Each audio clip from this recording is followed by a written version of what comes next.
No sé, míralo, es que no pude sacarme la mascarilla. Es que la mascarilla se la ha puesto complicado. Es que... Está cómodo, a gusto. Sí. La mascarilla no se ve, ¿no? No, la mascarilla no. Lo tiene aquí, hay el reloj aquí. Ya se ve esto, ¿eh? Bueno.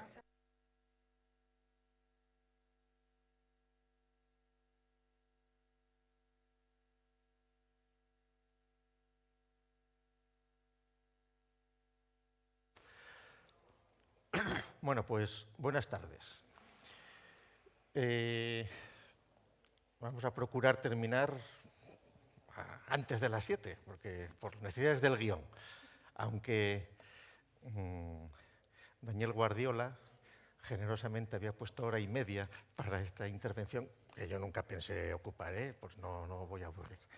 Pero bueno, quiero empezar agradeciendo la invitación que me ha hecho Daniel Guardiola, sobre todo porque él fue el que puso el título que está dado a esta intervención, que es España, interrogación, nación de naciones.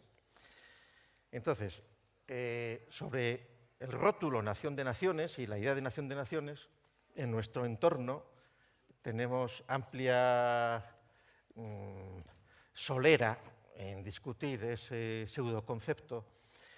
Y gracias a esta invitación, pues pude completar un seguimiento histórico del uso de lo que nosotros llamamos rótulo, nación de naciones, entre comillas, porque metodológicamente les voy a explicar mínimamente qué se quiere decir con esto. Pues existen algunos tratadistas que cuando abordan el asunto de nación de naciones, dicen, hombre, se podrían encontrar antecedentes de la nación de naciones, pues, y entonces empiezan, según la imaginación de cada cual, a decir, en la época de Alfonso X el Sabio ya estaba prefigurada una nación de naciones, en las nacientes relaciones de Castilla, etcétera, etcétera. Bueno, toda esa literatura retrospectiva, pues la dejamos de un lado. Nosotros nos vamos a fijar en el rótulo nación de naciones, puesto entre comillas, cuando se busca en Google, por ejemplo, ¿no? Es decir, en esa expresión, ¿por qué? Porque haciendo el seguimiento de esa fórmula, de ese rótulo, vamos a poder encontrar pues, partículas ideológicas que se van a ir sucediendo en el tiempo y podemos encontrar de una manera mucho más precisa, al margen del multivocismo que pueda haber en los términos, la genealogía, las deudas, la evolución de algunas ideologías a lo largo del tiempo. Y entonces debo decir que mi sorpresa al preparar esta intervención, gracias a la sugerencia de Daniel, fue que al estudiar cronológicamente los usos del rótulo Nación de Naciones, los resultados son sorprendentes, como podremos ver ahora. Nos vamos a servir de una página que yo supongo que lo que ven ahí lo leen desde, con ese tamaño de letras, se lee más o menos, ¿no?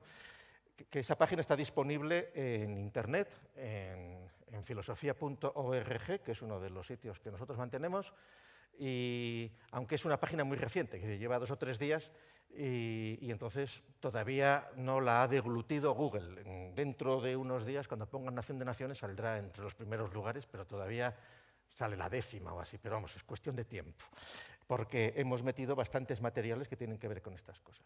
Entonces, para hacer la respuesta rápida inicial a la pregunta ¿España, nación de naciones?, entre interrogación, pues habría que decir, depende de qué entendamos por nación de naciones. Es decir, si pretendemos que nación de naciones es un concepto riguroso, es decir, que tiene el mismo sentido el primer nación que las naciones, pues hay que decir que nación de naciones es un concepto que no tiene absolutamente ninguna consistencia lógica. Es un paraconcepto, es una paraidea, similar a hablar de círculo de círculos. Si decimos, ¿puede haber un círculo de círculos? Círculos, imaginándonos el redondel. Pues no, un montón de círculos de redondeles no forman un círculo. Ahora, si ya nos ponemos en plan, cambiando el sentido de los términos, podríamos decir, sí, Existen círculos, que son los círculos podemitas, y entonces una asamblea de representantes de los círculos sería un círculo de círculos, pero estaríamos hablando de otra cosa, que estamos utilizando un término con distintos sentidos.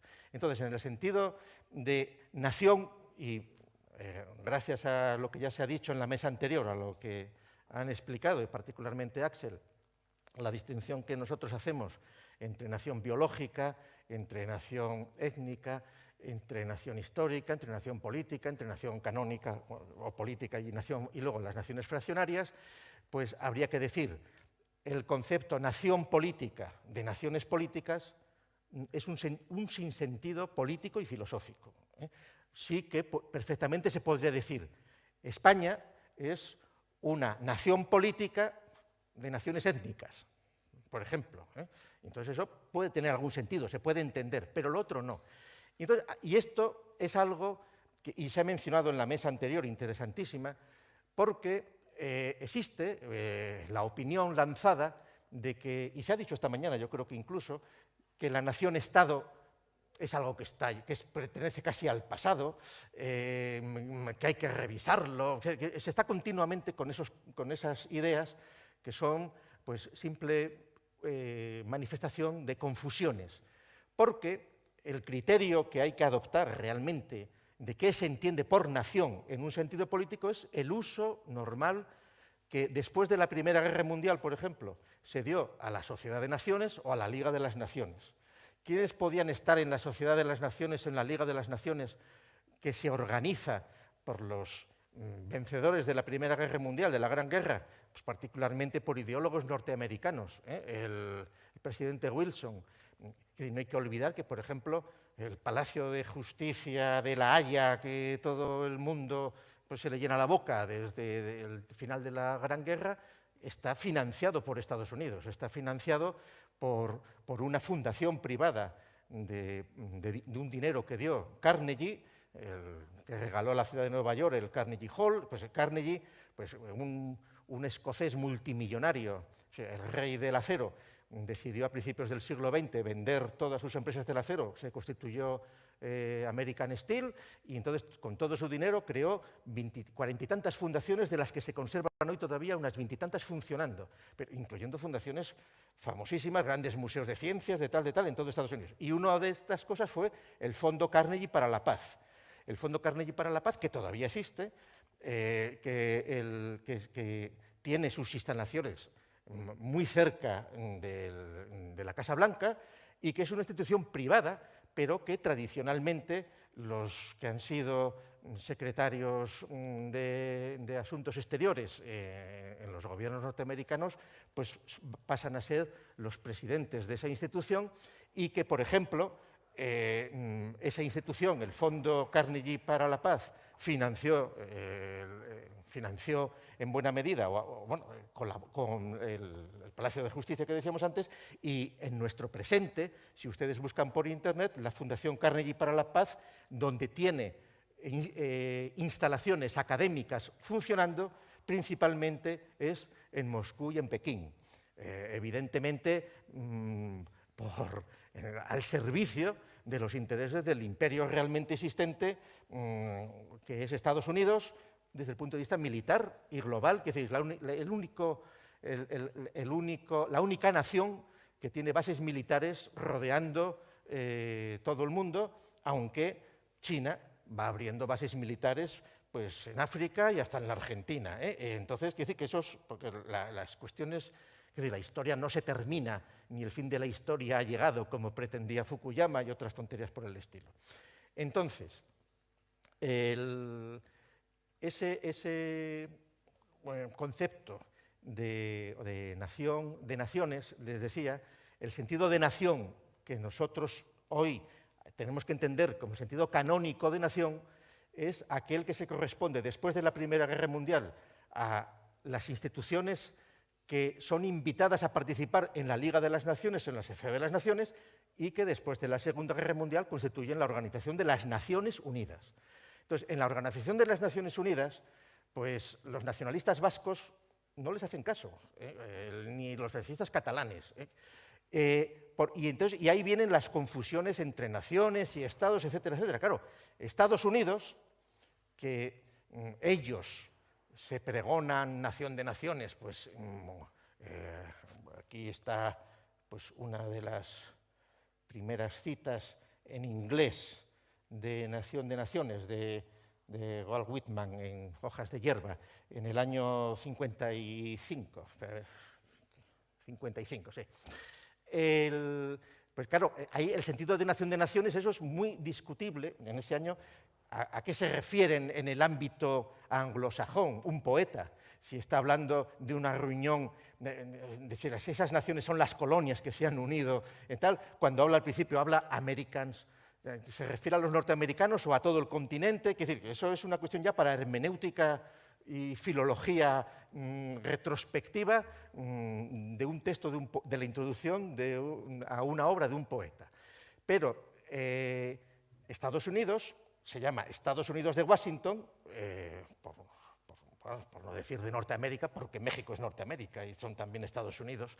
Y entonces los Estados Unidos de Washington son una nación que está sentada en las Naciones Unidas, pero que está constituida por una serie de estados que tienen unas atribuciones importantes, pero que en muchos casos pues, hay autonomías en España que tienen tantas o más atribuciones que esos estados, que en realidad no son estados soberanos, aunque tengan sus atribuciones políticas, pero Estados Unidos es una nación, y los Estados Unidos mexicanos es otra nación política que está en la ONU, o los Estados Unidos venezolanos, que además, por su génesis histórica,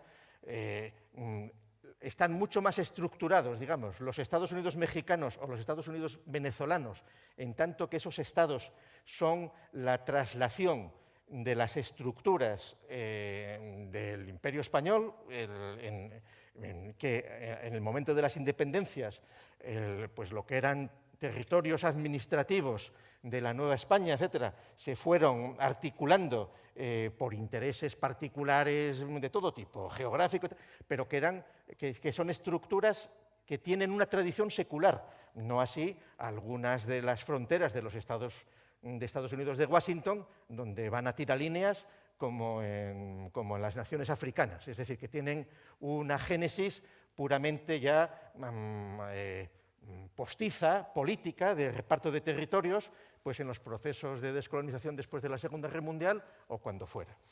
Y entonces, en ese sentido, la distinción clave para saber de qué estamos hablando es distinguir entre nación-estado y nación, otro tipo de naciones, es decir, la nación étnica o la nación histórica, todas estas cosas. Se confunde inmediatamente todas estas cosas en nuestro entorno, en el entorno de España, por ejemplo, como ya se ha dicho también en la mesa anterior, cuando se introduce Europa por medio. Y fíjense, aquí estamos ahora en la sala Francisco de Vitoria, este salón, en el Palacio Europa de Vitoria. Y entonces, pues, fíjense qué bonito, ¿sí? Francisco de Vitoria, que es considerado como fundador del derecho internacional, que además quien le reconoció con esos méritos en buena medida fue precisamente el ideólogo norteamericano que estaba gestionando el Fondo para la Paz, Carnegie.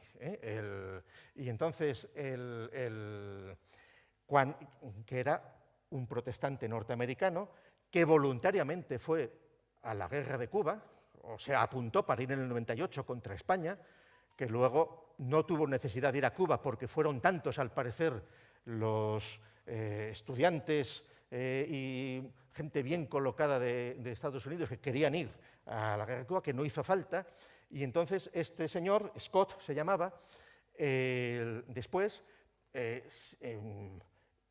tuvo la idea, antes de la Gran Guerra, de empezar a mover en Estados Unidos el asunto del derecho internacional, la Asociación de Derecho Internacional de la Paz, etcétera, etcétera, y de ahí fue él el que propuso hacer el Fondo Carnegie para la Paz, y siendo consciente de que Estados Unidos estaba llamado a asumir el relevo de lo que había sido la decadente Europa que se estaba rompiendo entre sí, del poderío occidental, decide Scott que hay que traducir al inglés todos los clásicos del derecho internacional.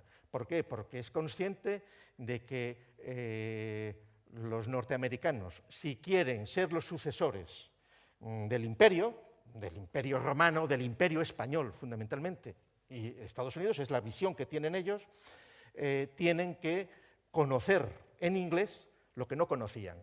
Y entonces Scott lo que empiezan a traducir es el famoso texto de Hugo Grocio, que es un ideólogo holandés que escribe sobre la libertad de los mares y que los holandeses y los anglosajones tienen por padre del derecho internacional. Claro, una risa, porque lo que Grocio propugna es la libertad de navegación de los holandeses por los mares, frente a España y frente a Inglaterra, porque les dificultan su voluntad imperial, colonial y económica, etcétera, etcétera.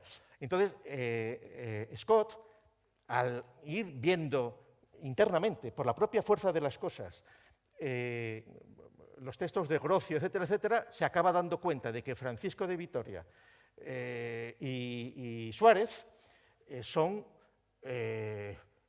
citados por todo el mundo y son la clave de, no el derecho internacional, porque el rótulo derecho internacional es anacrónico aplicado ahí, puesto que la palabra internacional, y esto es también muy importante en esto que estamos hablando, la palabra internacional se crea el mismo año de la Revolución Francesa. Es decir, cuando en Francia la soberanía es asumida en el proceso revolucionario por el pueblo, no por el rey, cuando los soldados en la batalla de Valmy, es decir, que cuando tienen que ir a luchar a Valmy contra la alianza del antiguo régimen que va a intentar sofocar la revolución en Francia, cuando los soldados en la batalla de Valmy, que hasta entonces cuando entraban en batalla gritaban «¡Viva el rey!», y dice, joder, si le acabamos de quitar de en medio, ¿cómo vamos a decir «Viva el rey?» Entonces dicen «¡Viva la nación!». Bueno, pues el mismo año que ese concepto de nación política moderna surge, y que no hay que confundir con el Estado, porque Estados había antes, sino fundamentalmente en las revoluciones como la francesa y como luego la española, la soberanía se traslada del monarca al pueblo, no digamos nada, a la ciudadanía, los derechos del hombre y del ciudadano que proclama la Revolución Francesa. Cuando eso sucede es cuando un ideólogo inglés, Jeremías Bentham, se inventa el término internacional y derecho internacional. La primera vez que se utiliza internacional es asociado a derecho internacional.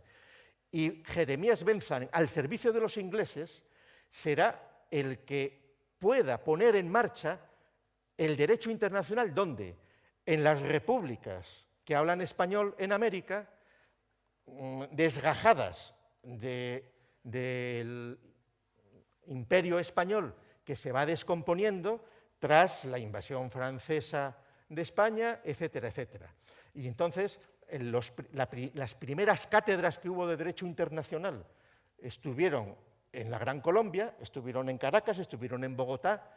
Los ideólogos de ese Derecho Internacional eran Bolívar, eran Santander.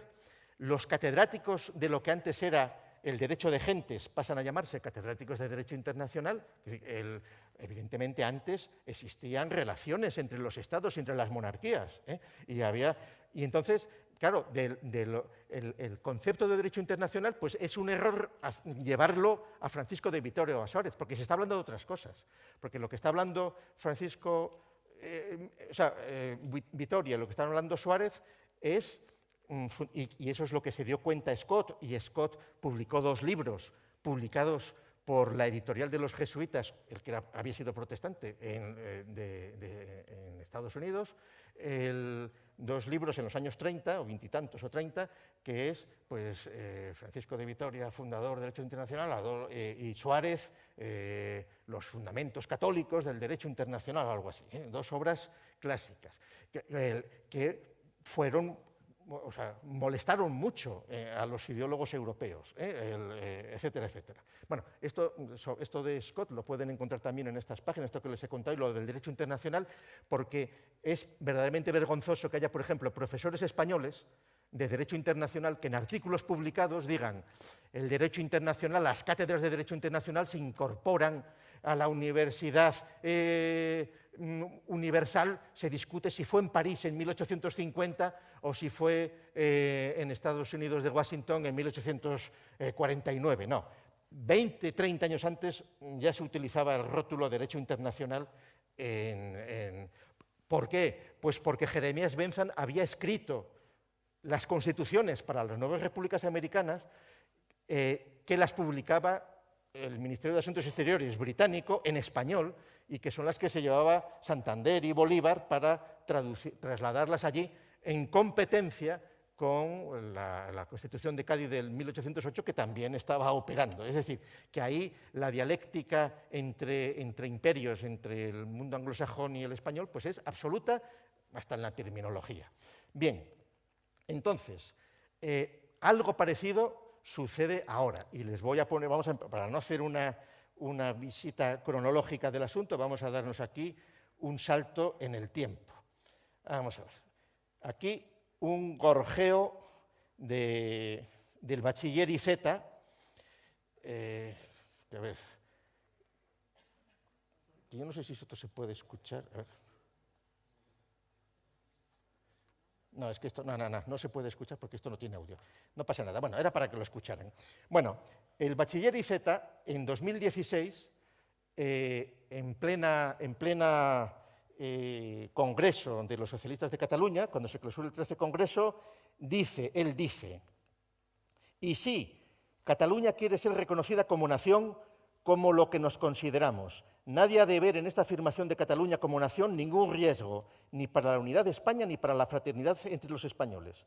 Es sencillamente que Cataluña pueda ser conocida y reconocida como lo que siente. Y es verdad que aquí también hemos trabajado muchas veces intentando encontrar la definición de nación que pueda ser suficientemente incluyente para que no levantara recelos innecesarios. Afortunadamente, Óscar, le dice, este Óscar al que se refiere es el sucesor de Redondo desde hoy, o desde el sábado. Óscar le dice, tenemos una referencia castellano-leonesa, bueno, de hecho leonesa, para ser más exactos, que era la de Anselmo Carretero, que fue el primero en acuñar esta expresión de nación de naciones, con un par, y por lo tanto Luis Tudanca, pues, que era el secretario del PSOE en Castilla y León, bueno, que lo sigue siendo, cuando nos digan esto es un invento de los catalanes, lo de nación, yo os pido que saquéis un poco de pecho y digáis, no, esto es de Anselmo Carretero. Claro. Entonces, y aquí IZ está asumiendo que nación de naciones es un rótulo que acuña Anselmo Carretero. Anselmo Carretero es un señor de Segovia que estuvo exiliado en México, que su padre había también escrito unos libros sobre el regionalismo castellano, que él escribió los suyos en el año 52, en el año 60, pero Anselmo Carretero está siempre hablando de la nación española y se está refiriendo a regiones. Es cierto que utiliza nación de naciones, pero es una tergiversación absoluta utilizarlo, bueno, y aparte, obviamente, como ya hemos dicho y veremos, no es el que inventa ese rótulo en absoluto. Y ahora, ¿por qué IZ en 2016 recupera lo de nación de naciones en ese momento? Pues porque en 2006, 10 años antes, hay una fundación catalana que se llama Fundación Campanals, o Campalans, que si entran en su página web pone Fundación Campanals, el think tank del socialisme català. Entonces, esa fundación en 2005 decide que hay que recuperar el rótulo Nación de Naciones, que se ha olvidado, que se está utilizando poco y que hay que recuperarlo. Entonces, buscan un brillante doctor que pueda asumir ese trabajo, y entonces ese joven doctor un doctor europeo en Bolonia, escribe un libro, pues España, nación de naciones. Entonces, a base de, es curioso, ese libro es de 2006, que el grado de indigencia doctrinal de ese libro es absoluto. O sea, no maneja distinciones que ya podía manejar, porque, por ejemplo, Bueno, en ese momento, había escrito España no es un mito, España frente a Europa, etcétera, donde hay un montón de textos poniendo en su sitio el concepto, el rótulo nación de naciones. En esta página tienen esos textos recogidos. Y sin embargo, claro, es una óptica europeísta, pues en Europa todos nos disolveremos, etcétera, etcétera, y él, a base de Anselmo Carretero, y se publicó ese libro, que ese libro luego está disponible en una versión del año 12 en Kindle, en Amazon Kindle. Y el autor, 2 años después, sacó una plaza de letrado de la Generalidad de Cataluña y prácticamente se ve que le absorben sus trabajos profesionales, porque en sus publicaciones académicas que aparecen pues, ¿cómo se llama?, en Dialnet, pues a partir de 2010 ya deja de producir. Pero bueno, ahí sigue funcionando.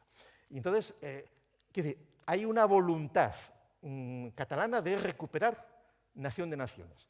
Entonces, volvemos al inicio, o a ver de dónde procede esto. Entonces, bueno, aquí, que ya lo habrán visto, también, pues no voy a hacerles una cosa cronológica, porque el que quiera verlo con detalle, que se mire esta página, pero aquí el primero, o sea, nación de naciones en España, en español, que el uso más antiguo que he encontrado es en español, no es en inglés, el de Whitman, es de un clérigo, bueno, clérigo no, de un apologista católico catalán, colega de Balmes. El uso que se va haciendo, ahora vamos a ver el primer uso, porque verán que ahí está todo ya recogido, se puede entender perfectamente todo el asunto. Pero cuando esto vuelve a renacer, como dijo esta mañana Iván Vélez, de la mano de Arturo Campión, el defensor de lo vasco-navarro, un personaje que a mí me sorprendió cuando publicamos el texto sobre la leyenda negra de doña Emilia, pues que fuera Arturo Campión el que le pusiera la introducción, y al buscar esto de Nación de Naciones me lo volví a encontrar. Yo Arturo Campión lo había leído pues hace 50 años, porque mi familia es de aquí a 40 kilómetros, bueno, 40 minutos de Santo Domingo de la Calzada, y Arturo Campión sus libros se los tenía dedicados a mi abuelo. Y entonces pues eran esas lecturas que por los veranos encontrabas un libro que estaba escrito con una ortografía muy rara, que escribía vasco con B y navarro con B y cosas así, te ibas ojeando un poco ahí las cosas que decía don Arturo Campión, los tienen ahí dedicados y tal. Y entonces, claro, Arturo Campión, como ha dicho Iván, él distingue los 4 estados euskaldunes y Castilla y Navarra-Cataluña, y el resto de España pues no existe, o es una Castilla inmensa. Bueno, pero claro, al poco, a Arturo Campión al año siguiente ya empiezan dos catalanes, vamos, que no tenemos tiempo, vamos a ir muy deprisa, que es Junoy en el año 7 y Corominas en el año 8, que pueden ver los textos, en intervenciones parlamentarias empiezan a hablar de que España es una nación de naciones y que Cataluña tiene que integrarse en esa nación de naciones. El primero que hace una respuesta crítica al rótulo de nación de naciones es un diputado asturiano, casualmente, que es Melquiades Álvarez. Melquiades Álvarez, que luego fue pues, vilmente asesinado en el 36. Melquiades Álvarez dice, claro, tenía una formación jurídica adecuada, y entonces dice Melquiades Álvarez: yo conozco estados de naciones como aquella monarquía dualista austrohúngara que citaba el señor Riu, aludiendo con ello a la idea probable que tenían los catalanistas de la futura organización política de España. Lo que no conozco, ni vosotros seguramente tampoco, es una nación de naciones, porque esto es una superfetación monstruosa, y en la ciencia como en la naturaleza los monstruos no pueden vivir. Eso fue en el 16. A partir de aquí, o sea, con esta crítica que hizo Melquiades Álvarez en el 16, se olvida el asunto de la nación de naciones prácticamente. Hay unas apariciones puntuales en otros contextos, etcétera, pero como pueden entender, cuando vuelve el asunto es después de la proclamación de la República del 14 de abril del 31. Y vuelve a ser Melquiades Álvarez, en sede parlamentaria, el que dice: una nación de naciones es un concepto contradictorio, porque la nación representa la plenitud del poder, y por tanto estarían en pugna constante los poderes que ejercieran cada una de esas nacionalidades sin que por ello pudieran desenvolver su misión histórica. Bien, entonces, para hacer la historia breve y que vean los mecanismos de enlace de esta ideología. En los años de la República, la intervención también de Melquiades Álvarez apaciguó que los catalanistas siguieran hablando de nación de naciones, en el año 32, 33, 34, pero curiosamente, después de los sucesos de octubre del 34, en Barcelona, en Asturias, y en el año 35, pues hay un personaje que ya había estado implicado en las discusiones sobre el asunto de la nación en el año 16, que es Francisco Cambó, y Francisco Cambó reivindica el volver a hablar de nación de naciones, en el año 35, en un discurso en Tarrasa. Y el que tenga interés en escuchar la voz de Cambó, pues la pueden escuchar aquí, aquí tienen hasta el audio. Bueno, entonces,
que Unamuno ya se había dado cuenta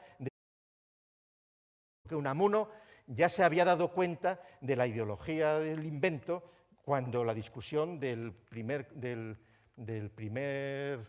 la institución de cultura, la primera vez que la cultura se une a una institución es en una cosa que quieren llamar institución de cultura en Cataluña, por el Ayuntamiento de Barcelona, y que eso lo prohibió el gobernador civil en aquel momento y se acabó, porque lo que pretendían en el año 8 era que en las escuelas que pusiera en marcha el Ayuntamiento de Barcelona solo pudieran dar clase profesores que hablaran catalán. Y entonces, entonces, de aquella, pues el gobierno civil se acabó. Y estos son guerras que venían de antes y donde siempre está detrás la Iglesia.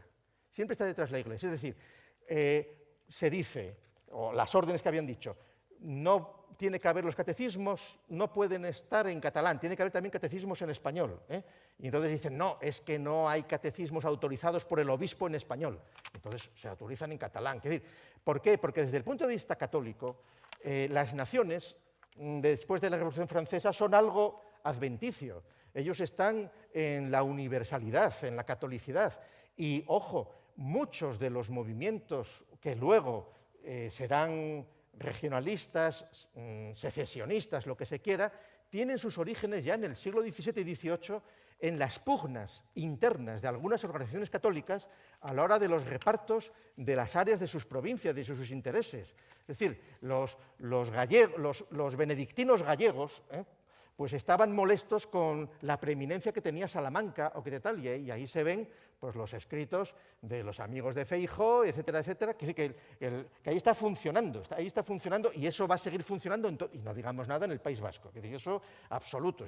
Cuando los capuchinos quieren apartarse de la férula centralista de Madrid para hacer su propio invento, etcétera, etcétera. Eso, esta mañana Iván mencionó, eso está a la orden del día. Bueno, entonces, Cambó lo que dice, lo que hemos dicho, dice, todos los grandes castellanos han sido grandes amigos de Cataluña y fervorosos simpatizantes del catalanismo. El más grande de todos, Menéndez Pelayo. Claro, Menéndez Pelayo. ¿Por qué? Porque Menéndez Pelayo era un imbécil político.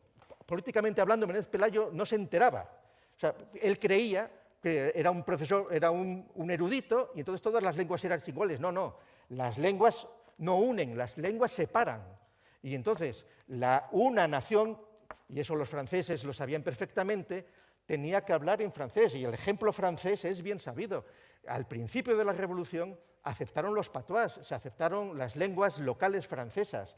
Quienes transmitían los mensajes de la Revolución Francesa por las partes de Francia eran los clérigos que hablaban en patois, y lo que transmitían era otra cosa distinta. Cuando se dieron cuenta los revolucionarios, dijeron, se acabaron los patois prohibidos, el francés, para que se pueda entender todo el discurso en todos los sitios. Y entonces esos dicen, no, eso es el centralismo. No, no, eso es condición necesaria para constituir una nación política que lo sea. Y máxime, condición necesaria para garantizar, como garantizan teóricamente las constituciones, y esta mañana hemos visto ejemplos magníficos del cachondeo que hay aquí con los sistemas de la educación ABCD, que si todos los ciudadanos que forman parte de una nación, porque lo dice la Constitución, tienen los mismos derechos y deberes, en el caso de España tienen la obligación de saber español y no se puede discriminar a nadie para no presentarse a las oposiciones si no conocen una lengua o si no son blancos o no son negros o no tienen 4 o 8 apellidos de no sé dónde. Entonces esas son las cuestiones que, como ven, lo cruzan todo y están absolutamente presentes en todo. Bueno, pues Cambó aquí lo que dice bien claro, dice, fíjate cómo termina, dice, si nosotros representamos una nación hispánica, dice Cambó muy bien, tienen el audio que vale la pena escucharlo en catalán, pero bueno, que el catalán se entiende bien, no es vascuence ni el batúa. ¿Con qué derecho nos hablan a nosotros en nombre de España? Dice Cambó. Si somos nosotros más España que ellos, dice Cambó. Si nosotros representamos una nación hispánica más viva que todas las demás naciones hispánicas, y España no será nada y será el país invertebrado, camino de todas las decadencias que describe Ortega y Gasset, mientras que España no vuelva a tener un ideal imperialista, mientras que España no se sienta nación de naciones, mientras que en nombre de España no se sienta envidia por cada manifestación particular española, porque el conjunto de estos particularismos es lo único que puede formar una gran España. Esto era un discurso que a muchos ingenuos les emocionaba, pero claro, era era un secesionismo envenenado, aunque en el caso de Cambó lo que estaban añorando eran unos fueros para Cataluña que no tenían, y que sí que lo tenían pues Navarra y las provincias vascongadas, que le permitiera a él, como un potente capitalista, pues no tener que cotizar a la hacienda española, por ejemplo, que no es otra cosa que lo que sucede hoy con el llamado globalismo. Es decir, esta mañana se mencionaba, no, es que las naciones, hoy día ya hay multinacionales, corporaciones transnacionales que son mucho más importantes en lo que mueven que muchas naciones. Hombre, por supuesto, y si en esas naciones cuentas a la República de San Marino o cuentas a Andorra o que se sientan en la ONU, pues bueno, pero eso es el cachondeo de la ONU también. Pero bueno, entonces, pero ahí no se está discutiendo eso. Aquí, creer que las naciones políticas, que los estados que están sentados en la ONU, eso está en decadencia, en absoluto, cada vez hay más, cada vez se han ido fragmentando más y la dialéctica con las grandes corporaciones es fundamentalmente el pago de los impuestos. Y entonces es creerse los pues, anarcocapitalistas, ideólogos de estas cosas, que los estados les oprimen porque les hacen pagar muchos impuestos en muchos sitios y que ellos están en una nube por encima de las cosas y que están por encima de los estados, que la globalización, claro, ahí se olvidan que si pueden estar en esa nube y que si ayer puede pues el multimillonario irse a dar un paseo por el espacio y no sé qué, que se enfadó mucho el Echenique, por lo visto, por eso, porque dice que tenía que haber gastado el dinero en dárselo a los pobres y no sé qué, y no en irse a pasear por el espacio. Bueno, pues si estos millonarios pueden hacer estas cosas es porque, aunque procuran que sus empresas estén en paraísos fiscales, ellos están soportados por las naciones políticas realmente existentes que les garantizan la seguridad jurídica, que les garantizan el sistema bancario, que les garantizan los sistemas GPS, que les garantizan con la seguridad que les dan los ejércitos nacionales, etcétera, etcétera, etcétera. Y entonces es absolutamente una ingenuidad creer que puede existir un mundo por encima de los estados en nombre de la humanidad y en nombre de no sé qué, y con la tasa no sé cuántos y qué tal, y alcanzar... Bueno, cuentos para niños, para imbéciles, que se lo traga todo el mundo, o mucha gente, los que están con las agendas globalistas, pues nada, y que son ideologías muy baratas, pero que tiene muy apoyadas, y el que diga lo contrario, le borran de YouTube, le borran de Twitter, le borran de Facebook, o lo que sea, eso es así. Bueno, pues para ir ya acabando, porque si no, me reñís. Vamos hacia el presente. Vaya, a ver, espera. Aquí en esta página pueden ver que hay un epígrafe que se llama Sicariato político en Madrid. Sicariato político en Madrid. En el año 76, recuerdan, los que puedan recordar, los que no lo recordarán porque lo han leído, que Franco muere en noviembre del 75 y que el 15 de diciembre del 76 se produce el referéndum sobre el asunto de la reforma política, capitaneada por Suárez, etcétera, etcétera. Aquel referéndum en el cual el 94,17 de los 17,5 millones de españoles votaron que sí a la reforma política y todos aquellos, pues, habla pueblo, habla, tuyo es el mañana, pues todas esas cosas.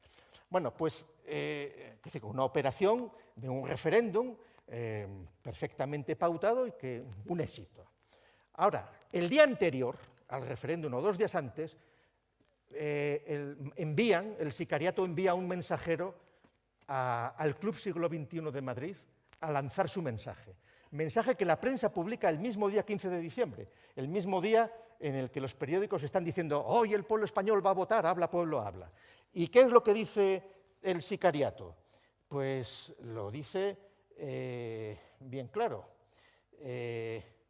Dice, Cataluña quiere jugar un papel en el mundo, modesto si se quiere, pero su papel. Y lo jugará a través de España, con la vista puesta en Europa, si el Estado español quiere. Fíjense ya qué distinciones está haciendo ahí. Cataluña jugará un papel en Europa a través de España si el Estado español quiere. Y sigue diciendo el tal Ramón Trias Fargas.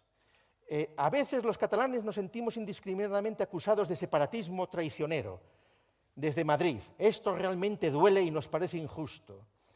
Explicó que para aportar a una España común los catalanes necesitan que se les reconozca su personalidad española. Bueno, resumiendo, dice, Cataluña no será separatista mientras no se la obligue. Es decir, ahí la mafia catalanista está advirtiendo en un momento clave de la transición política española que está amenazando con el separatismo. Están amenazando con el separatismo. Porque aquí no se están utilizando magnitudes de regionalismo. Se está diciendo, España quiere tener una presencia nacional pequeña, a través de España, en Europa, siempre que el Estado español quiera, y si no, ateneros a las consecuencias. Claro, entonces este fue el mensaje en un ciclo que se llamaba La Corona y la nueva sociedad española ante un año histórico. Fíjense qué casualidad. Bien, aquí, claro, el Trias Fargas, pues busquen en internet Casa Fargas, que es donde él nació, es decir, pues un señor pues, de la burguesía catalana más entrañable, y que fundador de Esquerra Democrática de Cataluña, y que en el año 89, por lo visto, mientras daba un meeting en el partido Convergencia y Unió, que había fundado con Jorge Pujol, famoso corrupto, judicialmente hablando, pues se murió dando el meeting. Seguramente algo del veneno se le aplicó. Bueno, entonces, a muchos, Nación de Naciones lo asociarán con Herrero de Miñón. Pues los quienes tenemos cierta edad, en el año 77 hasta en la sopa nos metían lo de Nación de Naciones de la mano de Herrero de Miñón. Aquí yo le he llamado peón de la transición. Herrero de Miñón, un tío muy brillante, etcétera, etcétera, pues de UCD en aquel momento, y entonces les recomiendo que lean una entrevista que aquí está puesta, donde él dice, bueno, quiero decir que aquí, mira, aquí he logrado localizar la edición de El Eco de Canarias. Herrero de Miñón, secretario general técnico del Ministerio de Justicia. La región, el país, la nación, las nacionalidades, las autonomías, las lenguas, las banderas. España es una nación de naciones. Que aquí están utilizando un concepto absolutamente inconsistente de nación de naciones, donde está total... Herrero de Miñón no era tonto, es decir, que estaba haciendo un trabajo sucio que seguramente tenía que ver con todas las presiones que pudieron hacer pues quienes tenían capacidad para hacer esas presiones. Les pongo un ejemplo y que lo investigue quien tenga ganas. En Asturias, para potenciar la institución de la monarquía, que después del 75 nadie daba 2 duros por ella, en el año 80, por influjo de Sabino Fernández Campo, de la Casa Real, etc., y de la mano pues, de algunos próceres asturianos pues, que articularon bien el asunto, se puso en marcha la Fundación Principado de Asturias, que luego tuvo que cambiar su nombre por Fundación Príncipe de Asturias, porque cuando la bautizaron como Fundación Principado de Asturias todavía no existía la entidad autonómica llamada Principado de Asturias, que luego se mosquearon mucho y dijeron, no, el Principado de Asturias somos nosotros, somos los herederos de la Diputación Provincial, y bueno, por lo menos en su sede, aunque institucionalmente pues hagan todos los equilibrios que se quieran. Y entonces, esta Fundación Príncipe de Asturias, que luego, por estas cuestiones del sexo, ahora es Princesa de Asturias. Bueno, eso fue en el año 80, y a partir de ahí, sin duda, la imagen de la institución monárquica pues, fue mejorando, etcétera, etcétera. En el año 76, es decir, antes de la Constitución, ya se creó una Fundación Institucional Española. Fundación Institucional Española, muy discretita. Seguramente no le suena a nadie el nombre. Seguramente más uno de sus productos, que es ¿qué es el Rey para ti?, que es un concurso que hacen entre todos los escolares todos los años, desde hace un montón de años. Bueno, pues esa Fundación Institucional Española, desde hace 20 años, la preside un nieto de Cambó. Y esa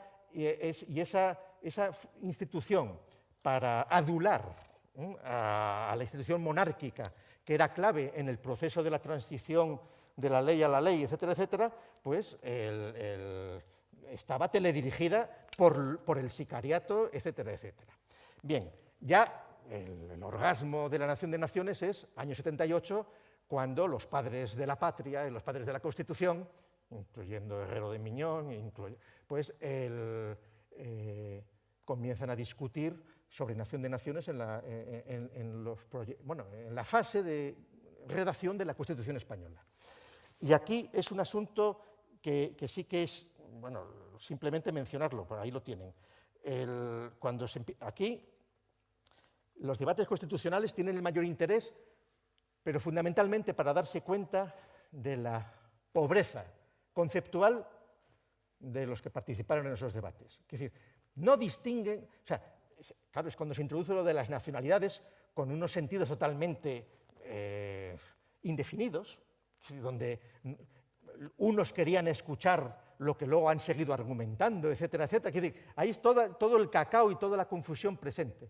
Pero hay unas cuantas intervenciones de diputados que tienen claro los límites del concepto de nación, digamos, en la línea de lo que había dicho Melquiades Álvarez, de las cosas obvias, de la distinción entre una nación, el Estado, etcétera, etcétera.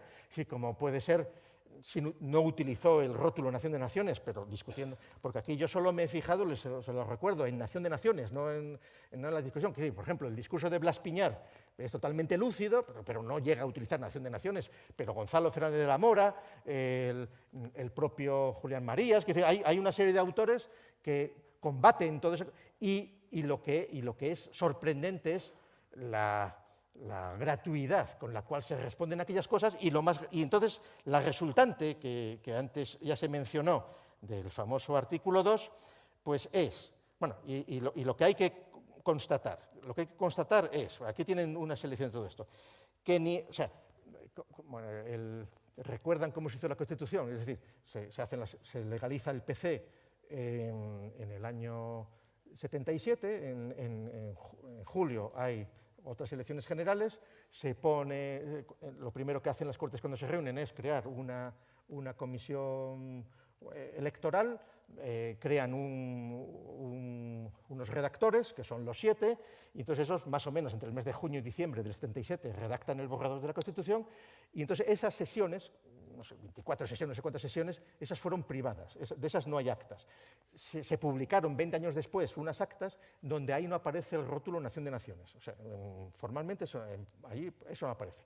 Luego, aquello se publicó en el Boletín de las Cortes, se hicieron 3.000 enmiendas, se respondieron, y en esa fase tampoco se habla. Es cuando ya es la discusión posterior sí cuando se introduce el concepto, pero la resultante es que en la Constitución no se utiliza el rótulo Nación de Naciones.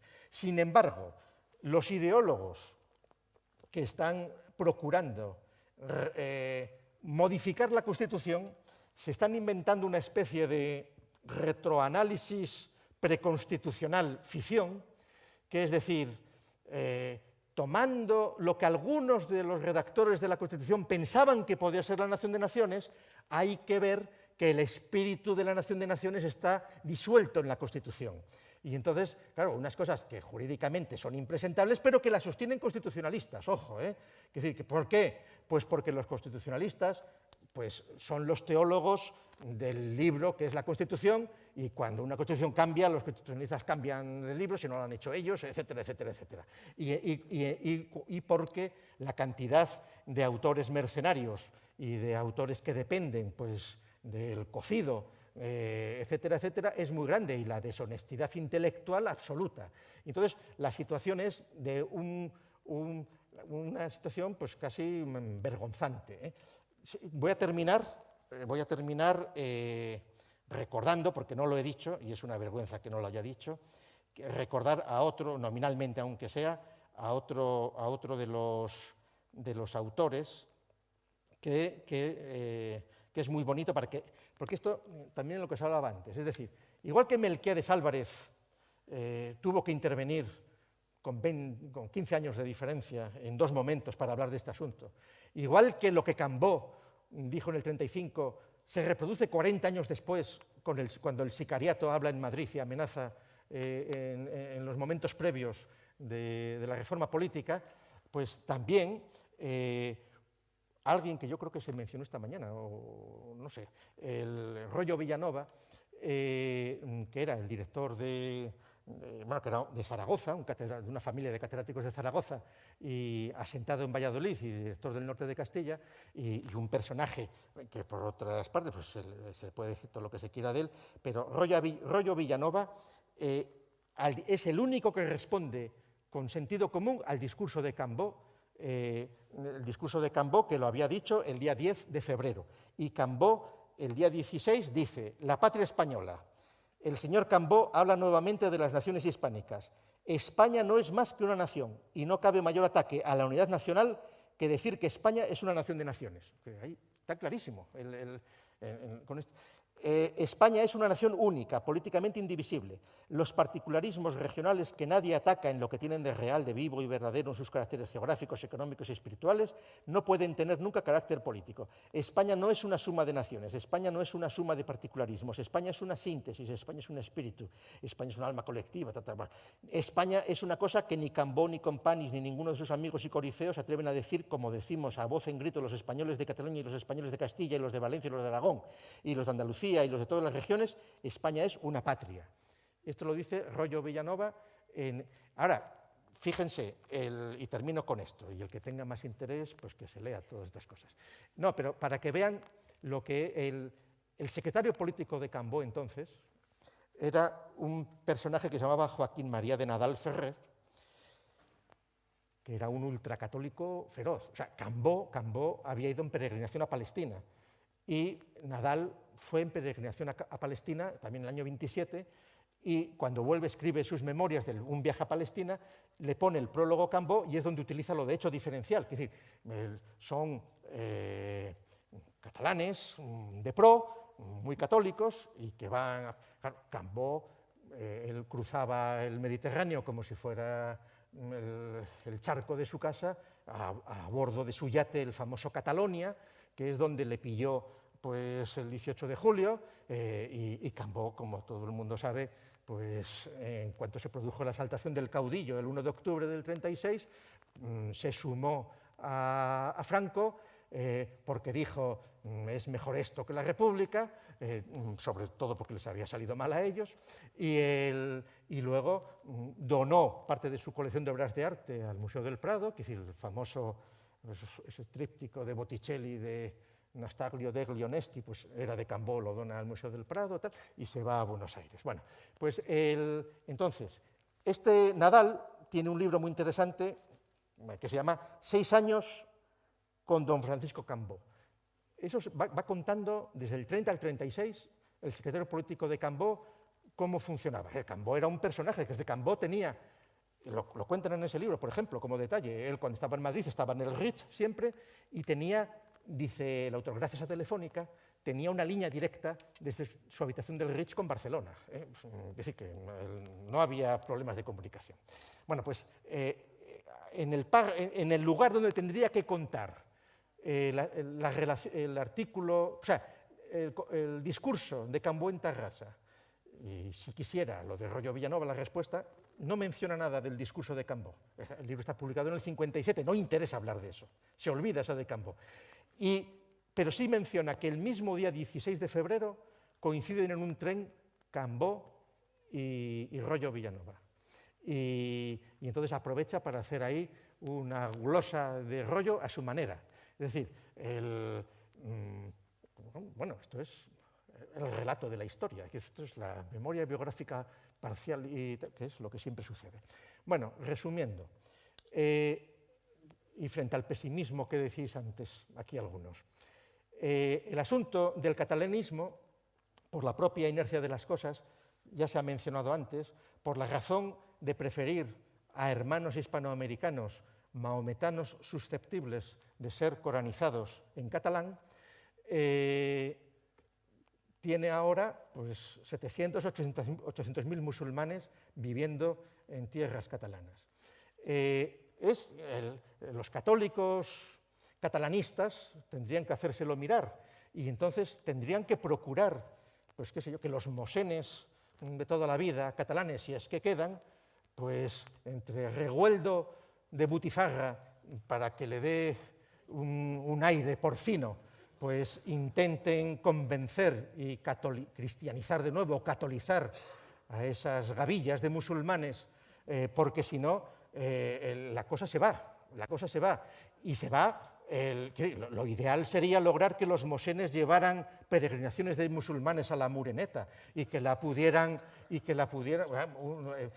previamente cristianizados, evidentemente, porque de otra manera lo más fácil es que las torres de la Sagrada Familia se conviertan en minaretes para que el almuédano pueda llamar a la oración.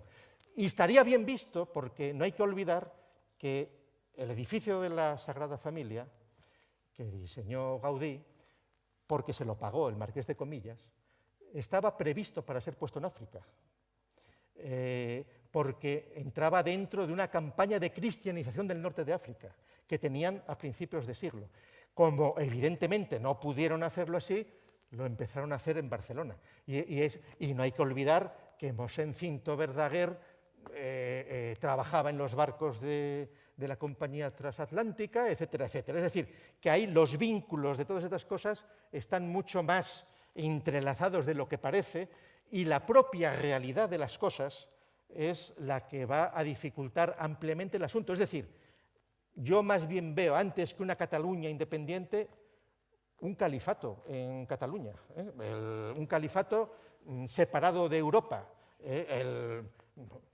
La demografía es así de cruda, la demografía es así de cruda. Y no hay que olvidar, siempre me gusta recordarlo, que en un país como Nigeria, que casi no nos preocupamos por él, pues la edad media de Nigeria son 18 años y medio, el 50% de los nigerianos son musulmanes, el 52% según los últimos datos, y en Nigeria viven actualmente 225 millones de personas.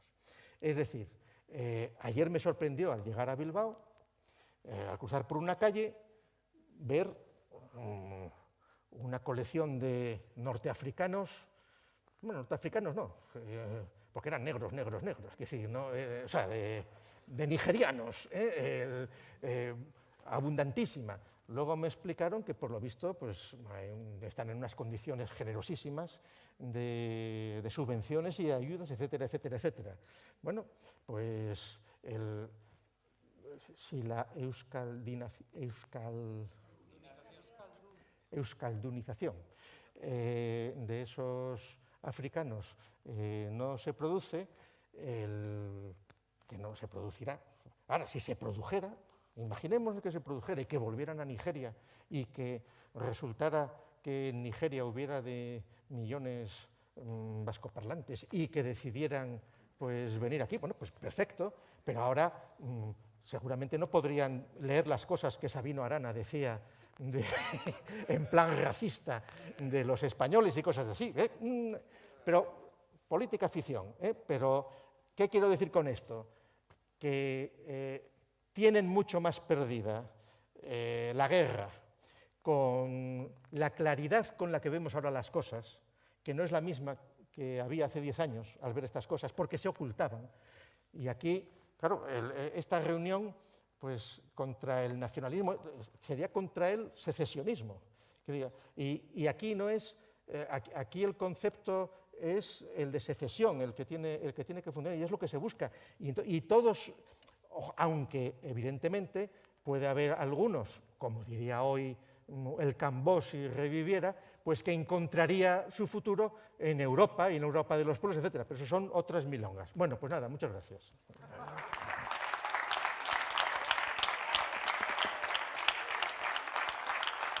Me he pasado, ¿no?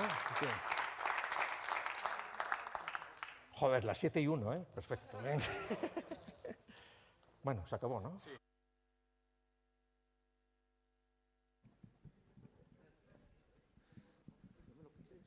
Te lo quita ahora la chica. Nada, sí. Nada, simplemente daros las gracias a todos por venir. Esperemos hacer esta escuela de verano de Denaes todos los años.